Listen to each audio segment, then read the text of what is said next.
Sábado Verde, radio y podcast, en la radio pública de la Ciudad de Buenos Aires.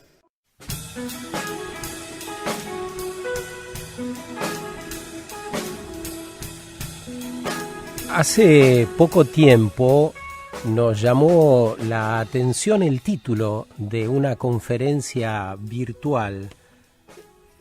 ¿Pensaste cómo vivir o trabajar en la sociedad más longeva que ha visto la historia? Efectivamente, como anticipábamos en el arranque del programa, transitamos esos tiempos. Así que nos pareció conveniente invitar a quien ofrecía la conferencia, Diego Bernardini, que es argentino, vive en México, es un académico, investigador, consultor estratégico y además conferencista internacional, sobre el bienestar de los adultos. Divulga él el tema de la salud, es médico de familia y gerontólogo. Así que esta mañana vamos a transitar un rato con él. ¿Cómo estás, Diego? Muy buen día. ¿Qué tal, Sergio? Buen día, muchas gracias por el llamado y el interés en este tema tan innovador, si se quiere, por lo menos, de esta aproximación. Cierto, y además innovador para poder comprender, quizá desde el arranque sea bueno hacerlo, por qué ya transitamos tiempos de las sociedades más longevas que ha visto la historia, o podemos pensar en eso y en nuestra organización. Sí, claro. Hoy la longevidad es una medida del desarrollo de los países. Cuando se busca evaluar el desarrollo humano, una de las variables que se toma es la expectativa de vida, cuánto tiempo vivimos. Y la realidad es que esta expectativa de vida se ha ido extendiendo cada vez más, pero no solo se ha ido extendiendo la expectativa de vida, sino que ha cambiado la forma en la cual estamos viviendo, si se quiere, esta segunda mitad de la vida. Es una transformación que estamos viviendo, es una transformación que de alguna manera va a condicionar, va a modular el desarrollo de la sociedad, porque primero partamos de esta base. Todos los que hoy estamos vivos, de alguna manera tenemos mayor expectativa de vida que quienes nos precedieron. Cierto. Esto es una realidad, esto es dato duro. Y lo otro es que esto nos abre las puertas a un montón de oportunidades que tienen que ver con el beneficio no solo personal e individual, sino comunitario, de la sociedad y por ende de los países.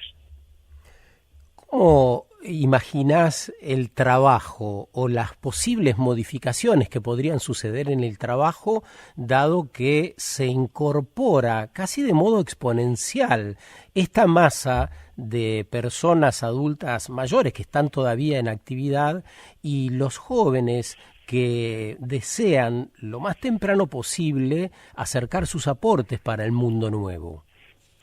Sí, hoy una sociedad longeva tiene que invitarnos a pensar dos cuestiones. Primero, ¿cómo envejecemos? O sea, cómo es el devenir del tiempo en nuestras propias vidas, y con esto las oportunidades. Dentro de estas oportunidades, si estamos pensando que vamos a vivir más, que estamos viviendo en términos generales más sanos, y que además podemos planificar esta longevidad, la realidad es que vamos a necesitar de alguna manera una nueva agenda social. Y en esto van cuestiones que nos debemos discutir, que ya otros países lo han hecho, como por ejemplo el retiro, la jubilación, ¿no?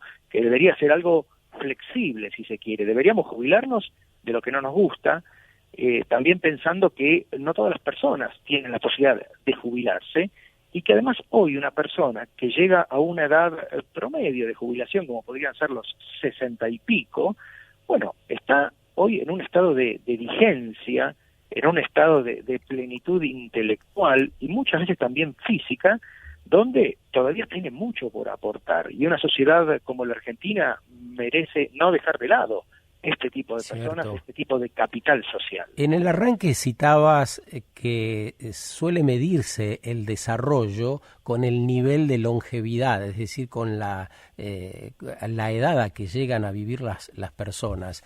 Y solemos medir esos niveles de desarrollo de acuerdo al Producto Bruto Interno. Países como Argentina y tantos países de la periferia, que indudablemente todavía están lejos de esos estándares económicos, ¿cómo pueden dar calidad de vida a las personas para que perduren mayor tiempo?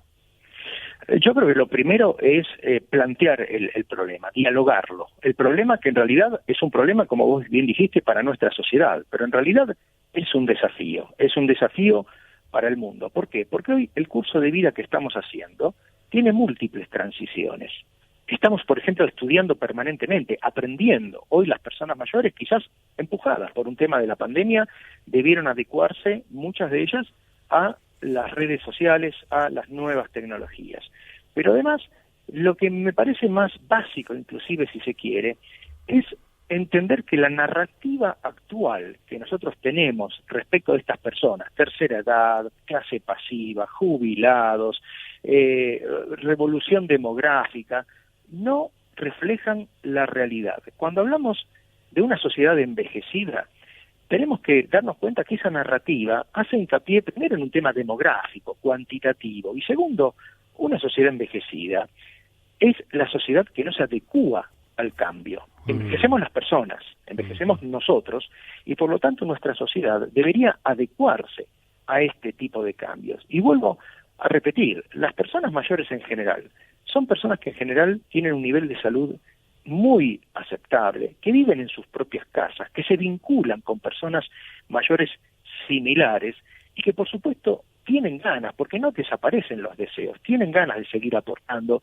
y tienen algo que es muy importante, y con esto cierro un poco la idea, que son esos valores intangibles, que son recursos como el conocimiento, como las habilidades, por supuesto una salud que tiene que ser física y una salud mental, pero además la transformación que implica el poder conocernos a nosotros mismos y el poder saber qué queremos. Bueno, todo eso se optimiza en la segunda mitad de la vida, después de los 50, después de los 60, inclusive también después de los 70, y conocemos personas de 80 y de 90 que son muy jóvenes de espíritu, muy jóvenes de ideas, y como digo, con muchas ganas de seguir aportando.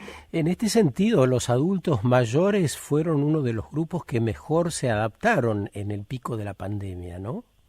Pero claro, esto lo sabíamos, o sea, por lo menos las personas que estudiamos estas áreas de conocimiento lo sabíamos, ya había cuestiones publicadas.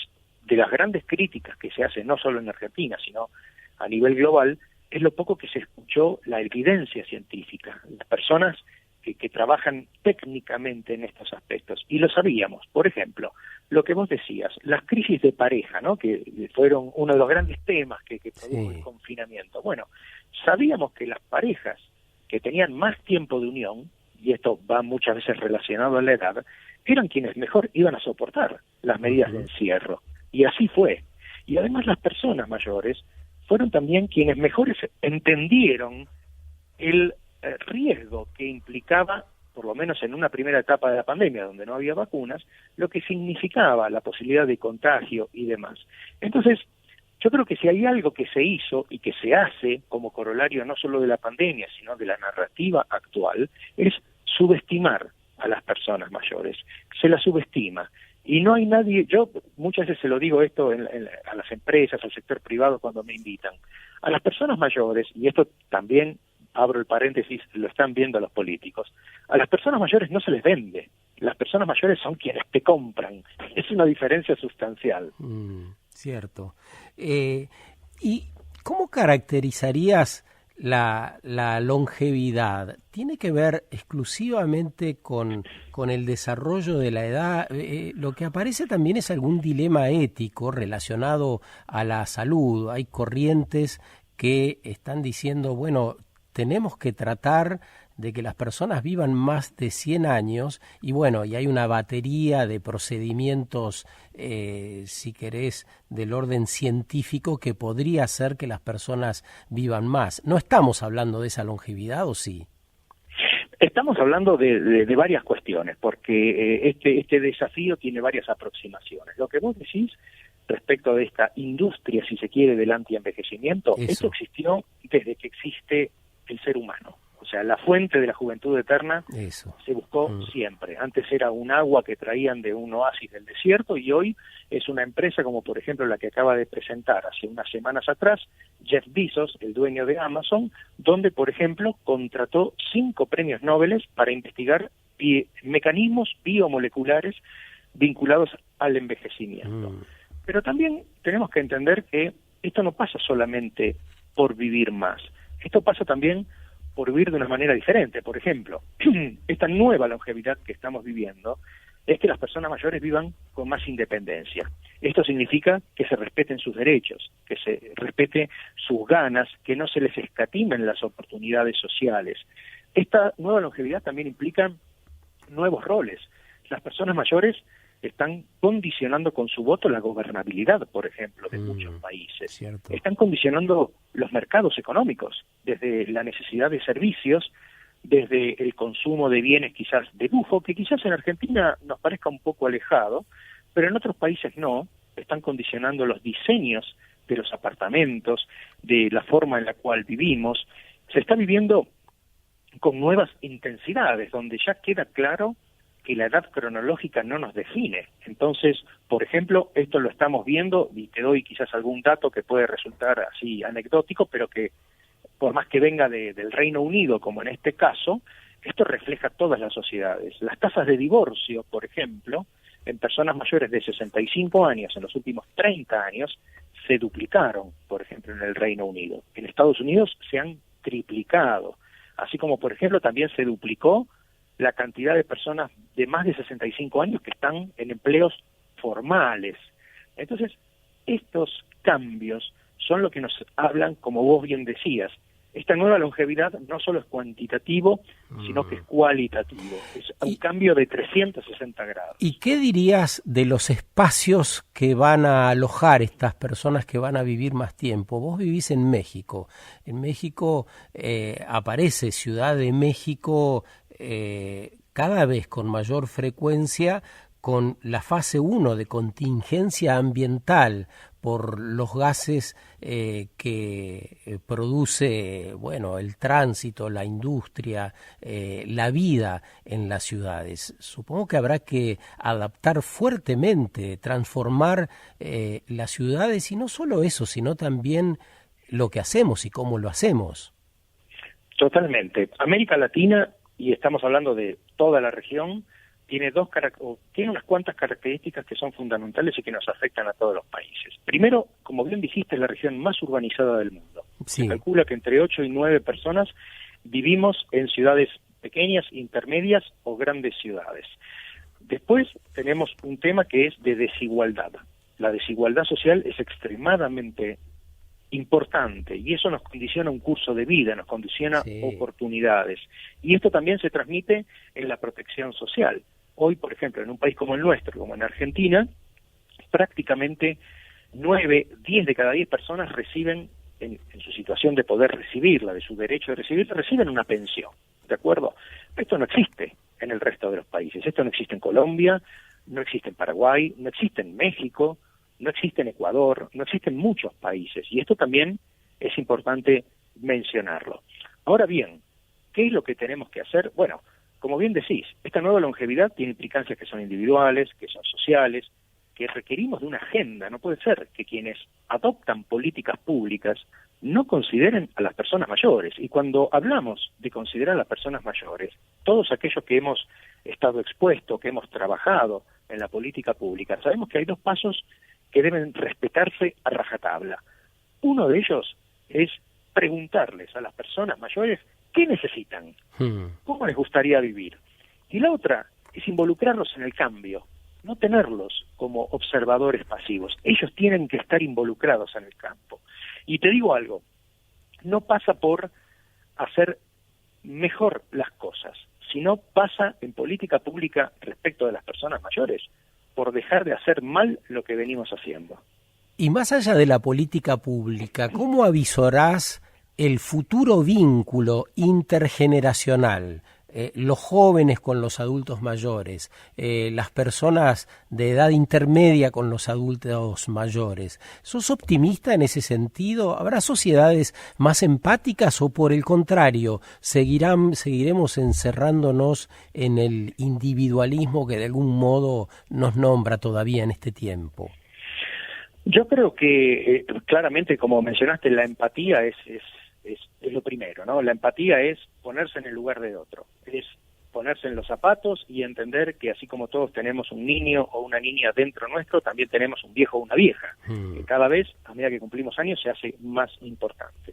La intergeneracionalidad que vos mencionaste es un recurso fundamental, porque además hay, si se quiere, una mentorización cruzada. O sea, el joven le enseña a la persona mayor, pero la persona mayor tiene mucho por enseñar y tiene que ver con eso que te comentaba, que eran los valores intangibles, que es esa mochila de conocimiento que vamos acumulando en nuestras vidas. Por ejemplo, ha habido casos durante la pandemia, empresas familiares, donde los hijos, sin llegar a esa cuestión quizás que puede representar el decir en estado de pánico, pero los hijos se encontraron con un estado de desasosiego y de incertidumbre muy alta, y ahí fue cuando, y hay casos, lo sabemos que hay casos, cuando la persona mayor, el padre o el abuelo dijo, un momento, no vamos a vivir el resto de nuestras vidas en crisis o en pandemia, esto pasa. Entonces, ahí la importancia de la mirada de la persona mayor, de esa comprensión de un entorno, de esa comprensión, si se quiere, de esa posibilidad de integrar, de integrar y de poder poner un poco de calma. Entonces, estas son cosas que han sucedido, que están registradas y a las que no tenemos que dejar de mirar porque no dejan de ser lecciones aprendidas en un mundo que hoy lamentablemente está con un nivel de incertidumbre muy alto. Diego, gracias por este rato con nosotros. Un abrazo desde Buenos Aires. Por favor, Sergio, un gusto a ustedes y hasta pronto. Hasta pronto. Escuchabas a Diego Bernardini, que es médico de familia y gerontólogo, pero además es un investigador, permanentemente está atento frente al mundo que viene y a la salud y al bienestar de los adultos.